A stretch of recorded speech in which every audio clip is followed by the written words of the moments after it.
Bonjour à chacun et à chacune et bienvenue dans cette nouvelle vidéo de la chaîne Élu Résister, également disponible sur le site internet élu-résister.fr. Donc aujourd'hui on voit la 5e partie de notre série sur l'apostasie, qui s'intitule aujourd'hui l'apostasie selon Balaam. En effet, on va voir que l'histoire de Balaam et son rapport avec le peuple d'Israël nous enseigne, à nous qui sommes arrivés à la fin des temps, elle nous enseigne un principe que l'ennemi utilise pour faire déchoir les enfants de Dieu de leur foi. Et on va voir tout de suite, d'abord, qui était Balaam. Alors, Josué au chapitre 13, au verset 22, « Parmi ceux que tuèrent les enfants d'Israël, ils avaient aussi fait périr avec l'épée le devin Balaam, fils de Béor. » Alors, ce mot « devin », en hébreu, c'est « kassam », pratiquer la divination, deviner, des devins des nations, donc ça désigne Balaam, etc., etc. Et je vous ai marqué tout un tas de versets que je ne vais pas vous lire, mais vous les voyez s'afficher à l'écran. À chaque fois, dans ces versets, c'est le mot kassam qui est utilisé. Et on voit bien que c'est un terme qui désigne vraiment de ceux qui pratiquent les arts divinatoires, qu'en aucun cas ce ne sont des prophètes. Je dis ça parce que dans le Nouveau Testament, dans une épître de Pierre, on a ce mot prophète pour désigner Balaam, mais il ne faut pas le voir comme un prophète de l'Éternel, loin de là. Le mot prophète, je vous l'ai mis ici, les prophètes sont désignés par le terme Navi ou Nabi. Voilà, c'est ceux qui sont des prophètes de l'Éternel, des prophètes d'Israël, et également même des faux prophètes. Mais ça n'est en aucun cas le cas de Balaam ici, c'est bien le terme devin qui le désigne, donc quelqu'un qui pratique les arts divinatoires. Deutéronome, chapitre 23, verset 4, « Et parce qu'ils ont fait venir contre toi à prix d'argent Balaam, fils de Béor, de Pétor en Mésopotamie, pour qu'il te maudisse. » Donc en Mésopotamie, c'est ça qui nous intéresse, Balaam n'est pas un prophète d'Israël. Nombre 22, verset 8, Balaam leur dit, « Passez ici la nuit, je vous donnerai réponse d'après ce que l'Éternel me dira. » Ah, on voit qu'il a un accès à Dieu. Ce n'est pas un prophète d'Israël, mais pourtant, il a un accès à Dieu. Ça, c'est quelque chose quand même d'étrange. Nombre 22, verset 18. Balaam répondit et dit au serviteur de Balak, « Quand Balak me donnerait sa maison pleine d'argent et d'or, je ne pourrais faire autre chose, ni petite ni grande, contre l'ordre de l'Éternel, mon Dieu. Mon Dieu, il reconnaît à Dieu sa divinité et ne peut que s'y soumettre, mais à sa façon. » Voilà un personnage bien étrange, bien singulier dans toute l'histoire d'Israël. Quelqu'un qui reconnaît à Dieu sa divinité, qui ne fait pas partie d'Israël et qui pourtant a un accès, on va dire, privilégié auprès de Dieu. C'est quelque chose d'inhabituel et on voit là, en fait, c'est ce que je vous ai mis ici, la parenté entre Satan et Balaam. Pourquoi ? Parce que dans Job au chapitre 1, versets 6 à 8, on lit « Or, les fils de Dieu vinrent un jour se présenter devant l'Éternel, et Satan vint aussi au milieu d'eux. L'Éternel dit à Satan, « D'où viens-tu » Et Satan répondit à l'Éternel, « De parcourir la terre et de m'y promener. » L'Éternel dit à Satan, « As-tu remarqué mon serviteur Job ?» Etc., etc. L'Éternel dit à Satan, « Voici tout ce qui lui appartient, je te le livre, seulement ne porte pas la main sur lui. » Et Satan se retira de devant la face de l'Éternel. Donc on voit que Satan, il a aussi un accès auprès de Dieu, et qui peut même faire des requêtes à Dieu, et que Dieu parfois adhère à ses requêtes, ou en tout cas le laisse faire ce qu'il demande. Donc il y a une parenté véritable entre Balaam et Satan. C'est ça que je voulais surtout établir pour l'instant. Donc quelle est la mission que Balak va confier à Balaam? Alors pour situer rapidement, on va le lire, pardon. Nombre 22, au chapitre 1, au verset 1. Les enfants d'Israël partirent et ils campèrent dans les plaines de Moab. Ils viennent de traverser le désert et ils vont arriver petit à petit en terre promise. Ils campent dans les terres de Moab, au-delà du Jourdain, vis-à-vis de Jéricho. Balak, fils de Tsippor, vit tout ce qu'Israël avait fait aux Amoréens. Et Moab fut très effrayé en face d'un peuple aussi nombreux. Il fut saisi de terreur en face des enfants d'Israël. Verset 5. Il envoya des messagers auprès de Balaam, fils de Béor, à Pétor, sur le fleuve, dans le pays des fils de son peuple, afin de l'appeler et de lui dire « Voici, un peuple est sorti d'Égypte, ils couvrent la surface de la terre et ils habitent vis-à-vis de moi. Viens, je te prie, maudis-moi ce peuple, car il est puissant. Il est plus puissant que moi. Peut-être ainsi pourrais-je le battre et le chasserai-je du pays, car je sais que celui que tu bénis est béni et que celui que tu maudis est maudit. » Alors voilà, Balak, c'est un roi, le roi de Moab, et il est effrayé devant la puissance du peuple d'Israël. Et il appelle Balaam, donc, pour que Balaam, avec ses talents de devin, vienne maudire ce peuple pour qu'il ait une chance de le battre. Et on voit que malgré cette certaine connaissance de l'Éternel, son amour de l'argent le domine et il est prêt à user de ses talents de devin pour maudire le peuple d'Israël contre la volonté de Dieu. Ça va donner lieu à un chapitre que je ne vais pas reproduire ici, qui nous parle de l'ânesse de Balaam et comment, au travers de cette ânesse, Dieu va lui révéler sa folie. La folie d'aller vouloir s'opposer à Dieu, à ses plans, mais il va quand même y aller malgré tout parce que Dieu va le laisser aller auprès de Balak pour mieux faire éclater sa gloire. Voilà, donc Balaam, il est cupide, il aime l'argent et il sait qu'il ne peut pas faire autre chose que ce que Dieu veut, mais il veut quand même essayer. Voilà, donc il y va quand même. Et il va faire une première tentative pour maudire, donc comme Balak le lui demande, ce peuple d'Israël. Nombre 23. Balaam dit à Balak, « Bâtis-moi ici 7 autels, et prépare-moi ici 7 taureaux et 7 béliers. » Verset 3, Balaam dit à Balak, « Tiens-toi près de ton holocauste, et je m'éloignerai, peut-être que l'Éternel viendra à ma rencontre, et je te dirai ce qu'il me révélera. » Et il alla sur un lieu élevé. Dieu vint au-devant de Balaam, et Balaam lui dit, « J'ai dressé 7 autels, et j'ai offert un taureau et un bélier sur chaque autel. » L'Éternel mit des paroles dans la bouche de Balaam, et dit, « Retourne vers Balak, et tu parleras ainsi. » Verset 7, Balaam prononça son oracle et dit « Balak m'a fait descendre d'Aram, le roi de Moab m'a fait descendre des montagnes de l'Orient. Viens, maudis-moi Jacob, viens, sois irrité contre Israël. Comment maudirais-je celui que Dieu n'a point maudit? Comment serais-je irrité quand l'Éternel n'est point irrité? Je le vois du sommet des rochers, je le contemple du haut des collines. C'est un peuple qui a sa demeure à part, et qui ne fait point partie des nations. Qui peut compter la poussière de Jacob et dire le nombre du quart d'Israël? Que je meure de la mort des justes, et que ma fin soit semblable à la leur. » Balak dit à Balaam, « Que m'as-tu fait? Je t'ai pris pour maudire mon ennemi, et voici tu le bénis. » Voilà, tentative avortée. On voit que Balaam fait tout un rituel donc de sacrifice pour faire venir Dieu. Et malgré tout, Dieu met ses propres paroles dans la bouche de Balaam, et Balaam ne peut dire autre chose que ce que Dieu lui dit, et c'est-à-dire qu'il prononce une bénédiction contre le peuple d'Israël. Mais il ne va pas se décourager, il va faire une deuxième tentative, nombre 23, verset 18. Je ne vais pas tout lire, j'ai donné quelques versets. La deuxième tentative, Balaam prononça son oracle et dit « Lève-toi Balak, écoute, prête-moi l'oreille, fils de Tsippor. Dieu n'est point un homme pour mentir, ni un fils d'homme pour se repentir. Ce qu'il a dit ne le fera-t-il pas? Ce qu'il a déclaré ne l'exécutera-t-il pas? Voici, j'ai reçu l'ordre de bénir, il a béni, je ne le révoquerai point. Il n'aperçoit point d'iniquité en Jacob, il ne voit point d'injustice en Israël. L'Éternel son Dieu est avec lui, il est son roi, l'objet de son allégresse. Dieu les a fait sortir d'Égypte, il est pour eux comme la vigueur du buffle. L'enchantement ne peut rien contre Jacob, ni la divination contre Israël. Au temps marqué, il sera dit à Jacob et à Israël quelle est l'œuvre de Dieu. Deuxième tentative et deuxième échec. Et puis on va voir la troisième tentative. Donc là, Balaam, il a essayé quand même une troisième fois, nombre 24, verset 1. Balaam vit que l'Éternel trouvait bon de bénir Israël, et il n'alla point comme les autres fois à la rencontre des enchantements, mais il tourna son visage du côté du désert.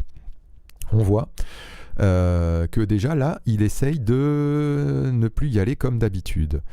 Nombre 24, verset 9. Il ploie les genoux, il se couche comme un lion, comme une lionne. Qui le fera lever? Béni soit quiconque te bénira, et maudit soit quiconque te maudira. Voilà un extrait encore de la prophétie que donne Balaam de la part de Dieu sur Israël, et on voit que c'est encore une bénédiction. Donc il n'y a rien à faire. Balaam n'arrive pas à dire autre chose que ce que Dieu lui dit sur Israël, qui n'est que de la bénédiction. Et cela va fortement Irrité, Balak, nombre 24 et verset 10, la colère de Balak s'enflamma contre Balaam, il frappa des mains et dit à Balaam, c'est pour maudire mes ennemis que je t'ai appelé, et voici tu les as bénis déjà 3 fois. Fuis maintenant, va-t'en chez toi. J'avais dit que je te rendrais des honneurs, mais l'Éternel t'empêche de les recevoir. Et un petit peu à la fin du chapitre, on voit Balaam se leva, partit, et retourna chez lui. Balak s'en alla aussi de son côté. Bon, jusque-là, on se dit, tout va bien, le peuple de Dieu est protégé, pas de soucis, Dieu est avec lui, et voilà. Seulement, au verset qui suit, donc nombre 25, voilà ce qu'on va lire, nombre chapitre 25, verset 1er. Israël demeurait à Sittim, et le peuple commença à se livrer à la débauche avec les filles de Moab. Elles invitèrent le peuple au sacrifice de leur Dieu, et le peuple mangea et se prosterna devant leur Dieu. Israël s'attacha à Baal-Péor, et la colère de l'Éternel s'enflamma contre Israël. Israël dit à Moïse, assemble tous les chefs du peuple, et fais pendre les coupables devant l'Éternel en face du soleil, afin que la colère ardente de l'Éternel se détourne d'Israël. Moïse dit aux juges d'Israël, que chacun de vous tue ceux de ces gens qui se sont attachés à Baal-Péor. Alors là, on ne comprend plus. On ne comprend plus. Pendant tout un chapitre, on voit Balaam qui ne peut rien faire d'autre que bénir Israël. Et puis, il finit par s'en aller parce qu'il n'y a rien à faire. Et là, verset suivant, chapitre suivant, qu'est-ce qui se passe ? On voit que Israël se livre à la débauche avec les filles de Moab et va adorer le dieu de Balak, enfin des Moabites, Baal-Péor. Catastrophe. Alors on va voir qu'est-ce qui s'est passé exactement pour en arriver là. On va voir qu'il y a eu une ruse. D'abord, voilà ce qu'on apprend ici. Nombre 25, 16, l'Éternel parla à Moïse et dit « Traite les Madianites en ennemis et tuez-les, car ils se sont montrés vos ennemis en vous séduisant par leur ruse dans l'affaire de Péor et dans l'affaire de Cosbi, fille d'un chef de Madian, leur sœur, tuée le jour de la plaie qui eut lieu à l'occasion de Péor. » Donc là, on voit que Dieu dit à Moïse d'exécuter un jugement.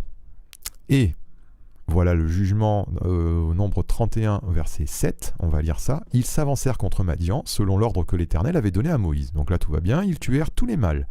Ils tuèrent les rois de Madian avec tous les autres, Évi, Rékem, Tsur, Hur et Réba, 5 rois de Madian. Ils tuèrent aussi par l'épée Balaam, fils de Béor.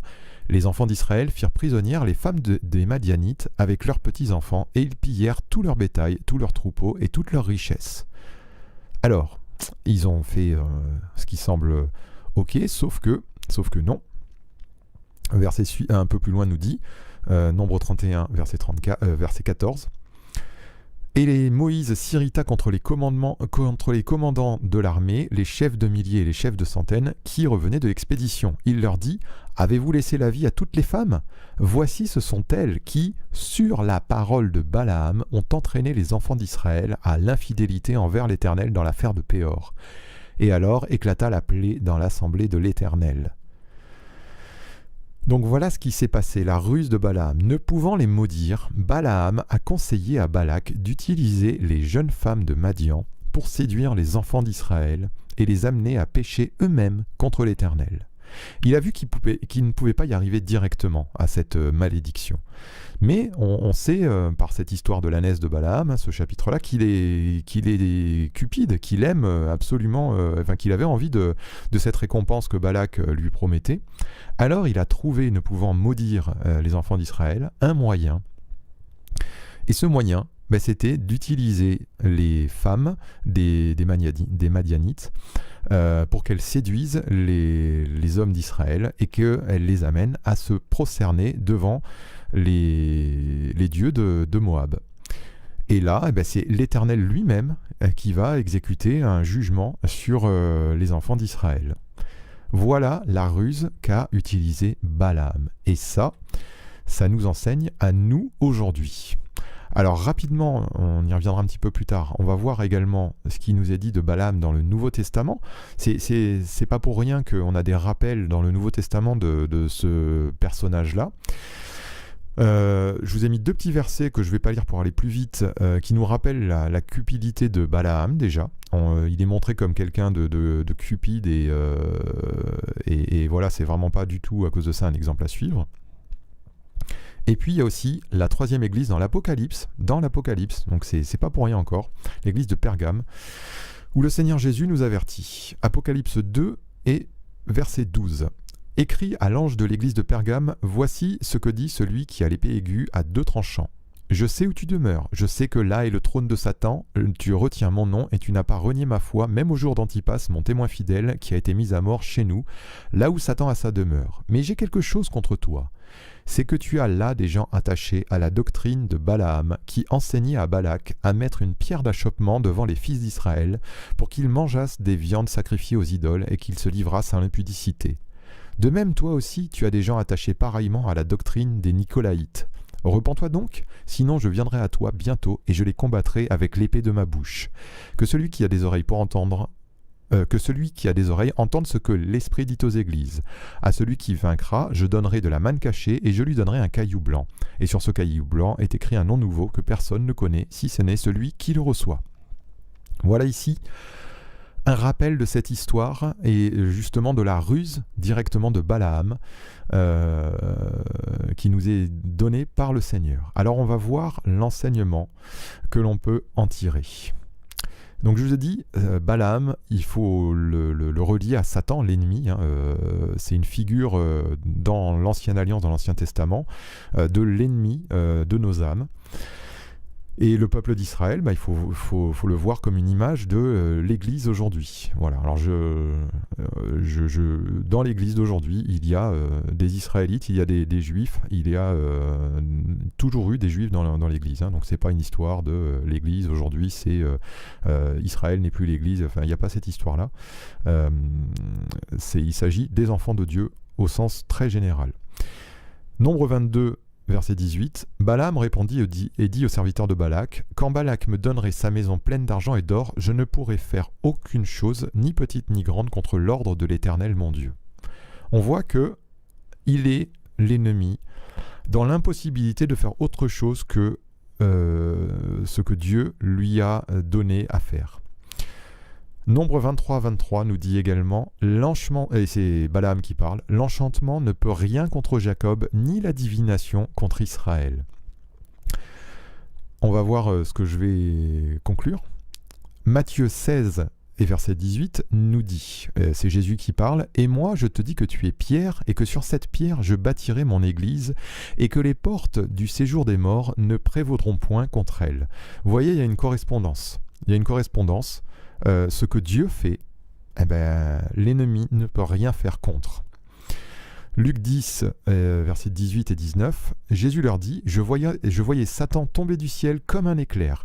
Voici, je vous ai donné le pouvoir de marcher sur les serpents et les scorpions et sur toute la puissance de l'ennemi, et rien ne pourra vous nuire.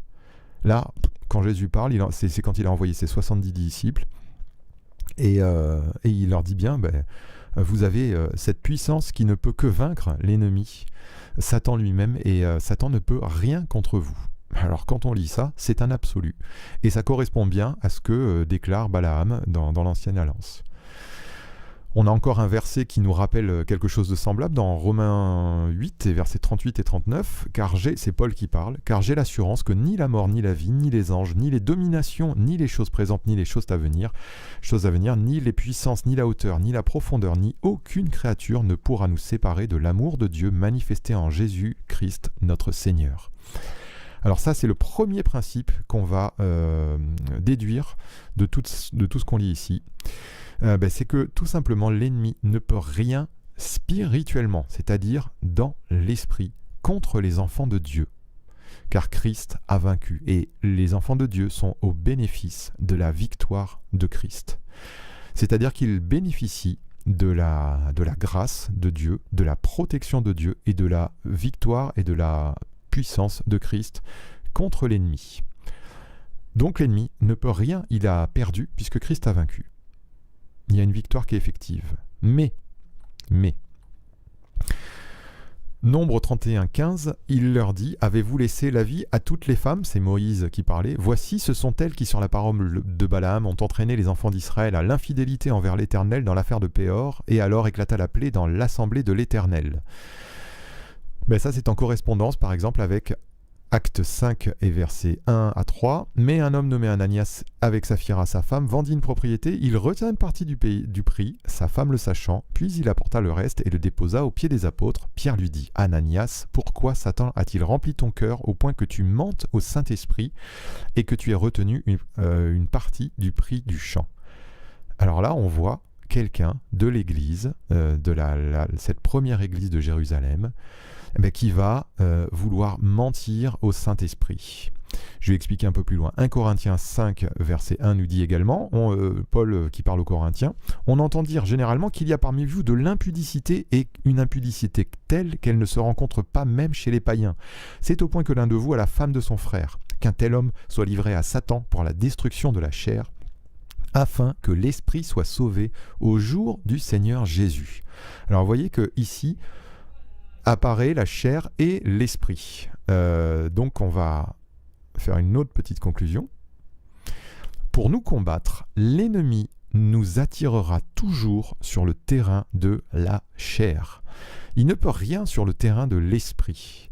Alors, il va chercher à nous ramener à des convoitises, comme je vous ai mis Ananias ici et Saphira, qui ont eu cette cupidité, comme Balaam d'ailleurs.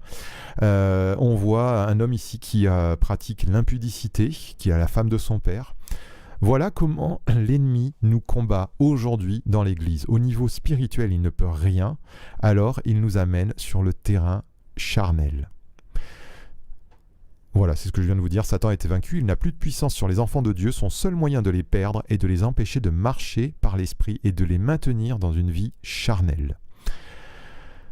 Jean nous dit: n'aimez point le monde, ni les choses qui sont dans le monde. Si quelqu'un aime le monde, l'amour du Père n'est pas en lui. Ça, c'est pour nous, enfants de Dieu. Car tout ce qui est dans le monde, la convoitise de la chair, la convoitise des yeux et l'orgueil de la vie ne vient point du Père, mais vient du monde, et le monde passe, et sa convoitise aussi. Mais celui qui fait la volonté de Dieu demeure éternellement. Donc, je vous ai mis en jaune la convoitise de la chair, la convoitise des yeux et l'orgueil de la vie. Ce sont les tendances charnelles vers lesquelles nous sommes systématiquement entraînés. Et on va voir, Galates 5, verset 19, nous dit: « Or, les œuvres de la chair sont manifestes. » Et là, on va voir une liste des œuvres de la chair. Et moi, je vous le dis personnellement, j'avais tendance à la lire un peu vite, cette liste. Surtout parce que, elle commence par l'impudicité. Donc l'impudicité, c'est tout ce qui va être, on va dire, pornographie, tout ce qui va être relations sexuelles en dehors du mariage, etc. etc. Ces choses-là, quand on s'est converti, généralement, ça peut être quand même assez vite réglé, mais il arrive parfois que certains retombent dans ces choses. Ce sont des œuvres de la chair, voilà. Mais parfois, on lit ça un petit peu vite, mais on va voir cette liste et regardez bien. L'impureté. La dissolution. La dissolution, c'est pareil, donc l'impureté, c'est encore assez proche de l'impudicité. La dissolution également, c'est avoir une vie de débauche, ni plus ni moins. L'idolâtrie. Alors l'idolâtrie, on se dit, se prosterner devant des statues, ça c'est réglé, ça fait longtemps que j'ai compris que c'était pas la peine. Oui, sauf que on va voir que on peut voir ça comme ça, sauf que l'idolâtrie a bien des subtilités. Et ça, j'en reparlerai ultérieurement. La magie. Alors la magie, c'est pas d'aller voir le reboot du coin nécessairement. La magie, c'est un mot grec qui commence par pharma. C'est pharmakeos ou quelque chose comme ça. Et ça nous parle, ça nous fait penser à pharmacie. En fait, c'est l'utilisation de tout ce qui est remède. Alors là-dedans, c'est le recours à, des drogues, le recours à des anxiolytiques, ce genre de choses. C'est des choses qui sont à proscrire. Si on est enfant de Dieu et qu'on traverse une passe difficile, il nous faut absolument éviter de nous confier en ces choses. Il faut bien sûr pas rester sans rien faire, mais il vaut mieux demander l'aide de frères et sœurs, demander la prière et vraiment chercher le Seigneur, parce que le Seigneur va nous sortir d'une mauvaise passe.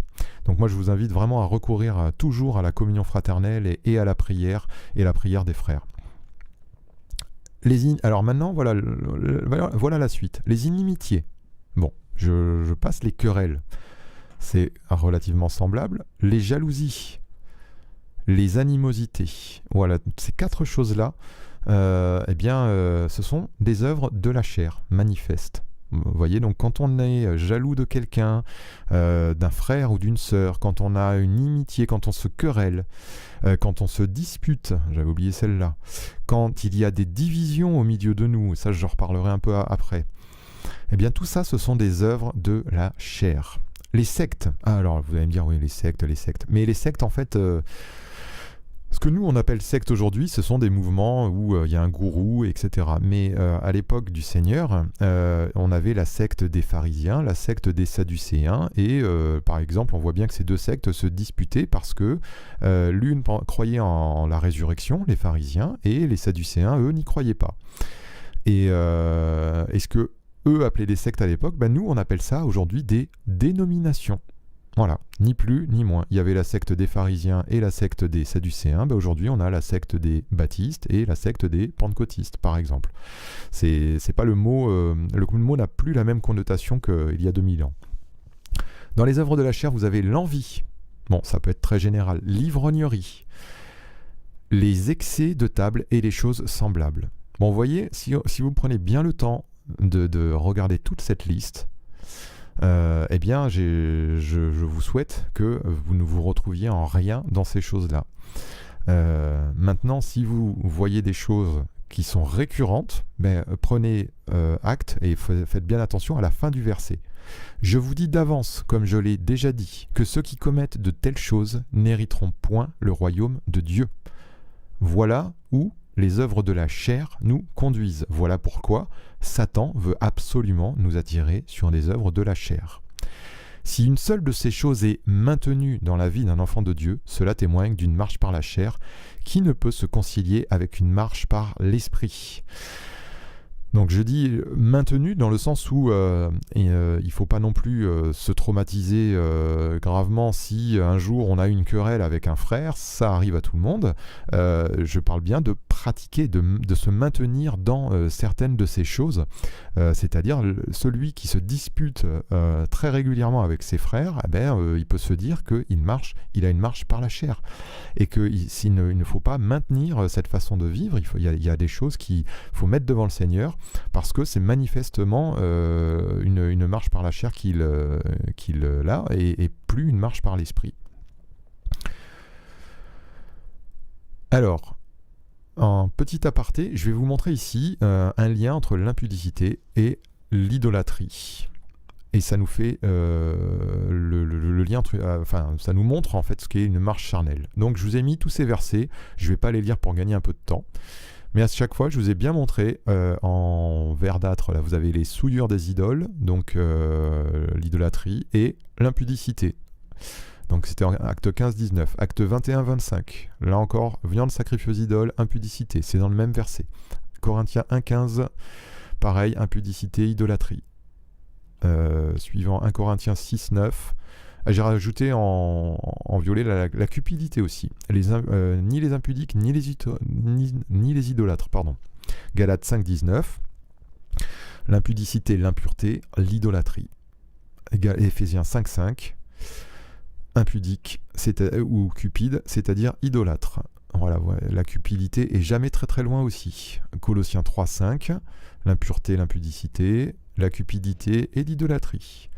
Et Apocalypse 2-20, là encore, on l'a lu tout à l'heure, se livrer à l'impudicité et manger des viandes sacrifiées aux idoles. Il y a un lien parce que ces choses sont citées toujours ensemble. La marche par la chair nous amène toujours à l'adoration d'un faux Dieu. Mais attention, c'est très subtil, comme je le disais.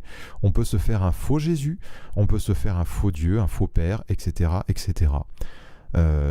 C'est pourquoi il nous faut vraiment veiller.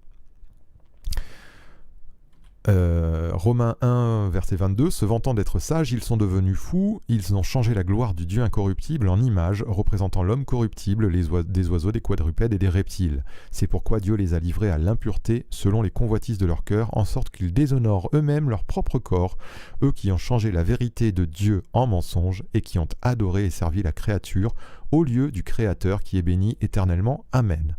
Voyez, une marche charnelle. Là encore, Romain nous le dit. Bon, ça parle des hommes en général, hein, c'est pas le peuple d'Israël. Et il nous dit voilà, que ces hommes, ils se sont livrés à l'impureté, aux convoitises de leur cœur, et ils arrivent à adorer la créature au lieu du Créateur. Voilà, donc je peux vous dire que par exemple, la science est une idolâtrie. C'est une idole moderne. La technologie est une idole moderne. La technique, voilà, la technologie, etc. Tout ça, ce sont des idoles modernes pour les hommes en général. Et au-delà de l'impudicité, c'est premièrement l'idolâtrie que Dieu a en horreur. Et souvenez-vous ce texte qu'on a lu dans Apocalypse tout à l'heure, je vous l'ai mis en jaune, c'est Jésus qui dit pour qu'ils mangent des viandes sacrifiées aux idoles et qu'ils se livrent à l'impudicité. C'est-à-dire qu'ils ont commencé par se livrer à l'impudicité, mais c'est bien ce que l'idolâtrie que Jésus condamne en premier lieu. Et on a un autre exemple dans le psaume 106, où c'est rappelé « Ils s'attachèrent à Baal-Péor et mangèrent des victimes sacrifiées aux morts. Ils irritèrent l'Éternel par leurs actions et une plaie fit irruption parmi eux. » Le psaume 106 c'est un rappel de cette histoire de Balaam. Alors on va polémiquer un petit peu. Et oui, on en arrive à une demi-heure de vidéo là, donc il est temps. Peut-il y avoir de l'idolâtrie dans une église ? Peut-on rendre un culte charnel à Dieu ? Autant vous dire que si je vous ai mis ça, c'est parce que oui, malheureusement, on peut. Je ne vais pas le lire pour pas alourdir, mais Exode 32 nous parle de Moïse quand il est monté sur cette montagne pour recevoir la loi de Dieu. Et qu'a fait le peuple en attendant ? Ils se sont livrés à l'idolâtrie très très vite, alors qu'ils venaient tout juste de sortir d'Égypte. Et Aaron les a aidés dans cette tâche. Alors voilà, quelques exemples de culte charnel. Le fait d'avoir des dénominations, ça amène à séparer des enfants de Dieu. Et ça génère de l'orgueil. Je vous ai dit tout à l'heure, les sectes, c'est ce qu'on appelle aujourd'hui les dénominations. Le fait de dire mais moi je pense ci donc je me sépare de toi, mais moi je crois que tu ne devrais pas faire ci, je me sépare de toi, etc. etc. Ça malheureusement ce sont les œuvres de la chair. Alors c'est pas parce que vous êtes dans une dénomination et que vous êtes charnel, c'est pas ça du tout. Mais par contre si le fait d'être dans une dénomination vous empêche d'aller parler, voire même d'avoir de la communion fraternelle avec quelqu'un d'autre qui est dans une autre dénomination, c'est un problème. C'est qu'il y a une marche par la chair en vous si ça vous empêche. Bien sûr, je dis ça avec des guillemets parce qu'il faut que ça soit... on peut avoir de la communion fraternelle avec quelqu'un qui est né de nouveau. Même s'il n'a pas tout à fait la même doctrine que nous, tant qu'il est né de nouveau, on peut avoir de la communion fraternelle. Évidemment que quelqu'un qui n'est pas né de nouveau, qui ne s'est jamais réellement repenti, qui a une religion pure et dure, on va pas parler de communion fraternelle avec lui. Mais on le voit ici, 1 Corinthiens 3.3. En effet, puisqu'il y a parmi vous de la jalousie et des disputes, tiens, vous voyez, c'est les œuvres de la chair, n'êtes-vous pas charnels et ne marchez-vous pas selon l'homme ? Quand l'un dit « moi je suis de Paul » et un autre « moi d'Apollos », n'êtes-vous pas des hommes ? On a aussi les prédicateurs superstars. C'est la révérence faite à des hommes, et ça, c'est de l'idolâtrie. Les disciples doivent uniquement dépendre de leur maître Jésus-Christ. Dès l'instant où vous ne pouvez pas vivre votre vie spirituelle en dehors d'un homme, il y a un problème, il y a un gros problème, parce que votre vie spirituelle, elle est cachée en Christ. Et c'est à lui et à lui seul, de lui et de lui seul dont vous devez dépendre. Si vous faites autre chose, vous rendez un culte charnel à Dieu. Si vous ne pouvez rendre un culte à Dieu que au travers du ministère d'un homme, vous rendez un culte charnel. Attention. Les grands rassemblements chrétien. On aime ça, les grands rassemblements, c'est ce qui frappe les yeux, ça exalte les sens. Et c'est une source d'orgueil, parce qu'on se croit puissant, parce qu'on fait partie d'un grand groupe. Ça donne de l'envie, ça amène de l'envie, de la convoitise, etc., etc. C'est dangereux, ces choses-là. Les concerts de musique, les musiques chrétiennes à outrance, c'est encore une exaltation des sens, un détournement de l'adoration de Dieu vers un plaisir personnel. Je dis pas que c'est mauvais d'écouter de la musique, c'est pas du tout mon propos. Mais attention à ce que cette chose qui peut être quelque chose de tout à fait spirituel ne dévie pas vers un plaisir sensuel, un plaisir individuel. Voilà, on se fait plaisir, on aime le chanteur chrétien, la chanteuse, le groupe, que sais-je, et en fait on en oublie ou on met en arrière-plan la réelle adoration à Dieu. Ça, ce sont des choses charnelles. Les films, c'est un peu dans le même ordre. Le divertissement chrétien, c'est l'exaltation des sens. Et c'est un mensonge souvent parce que le film n'est pas la réalité. Bon, je ne vais pas m'étaler là-dessus parce que ça serait un peu trop long. Mais vraiment, il faut vraiment se mesurer dans ces choses-là. Parce que quand je parle de mensonge, c'est que bon, les films chrétiens, il y a eu ces dernières années des films chrétiens hollywoodiens, ils racontent n'importe quoi. Enfin, je veux dire, il y a énormément d'erreurs bibliques dans ces films. Et il ne faut surtout pas appuyer une quelconque foi sur ce genre de film. C'est une évidence. Alors je vous parlerai aussi du développement personnel chrétien. On a vu ça ces dernières années. Ça c'est se centrer sur soi plutôt que sur Christ, se centrer sur sa personne, sur ses problèmes et y chercher une solution. La solution, elle est toujours sur Jésus-Christ.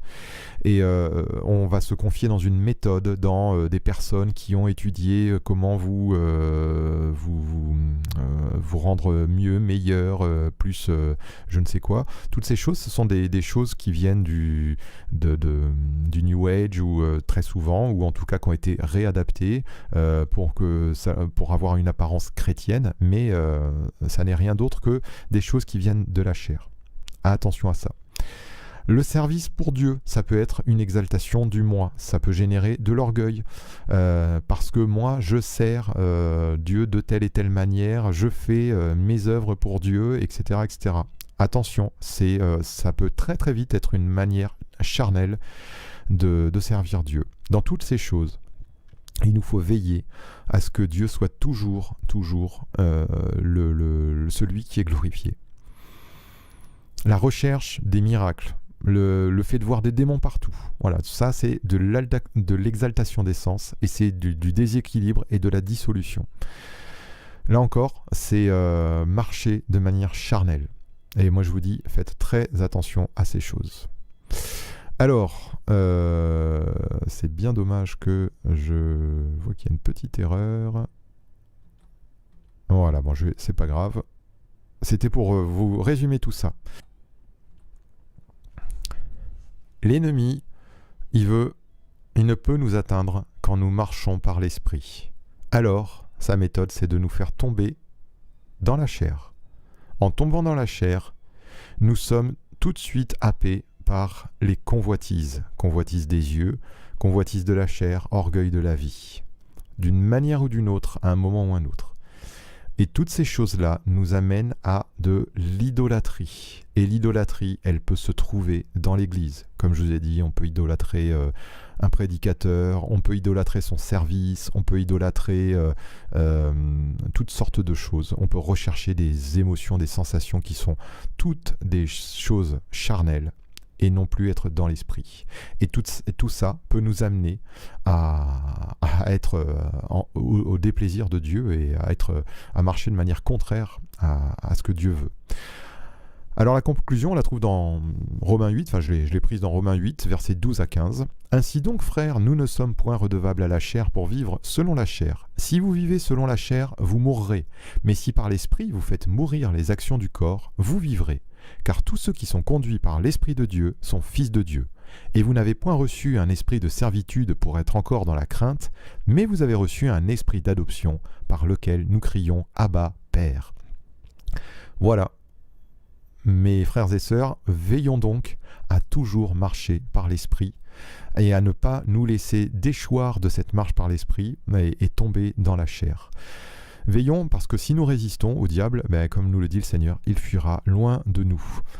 Gardons cette marche par l'Esprit et soyez bénis, à bientôt. Au revoir.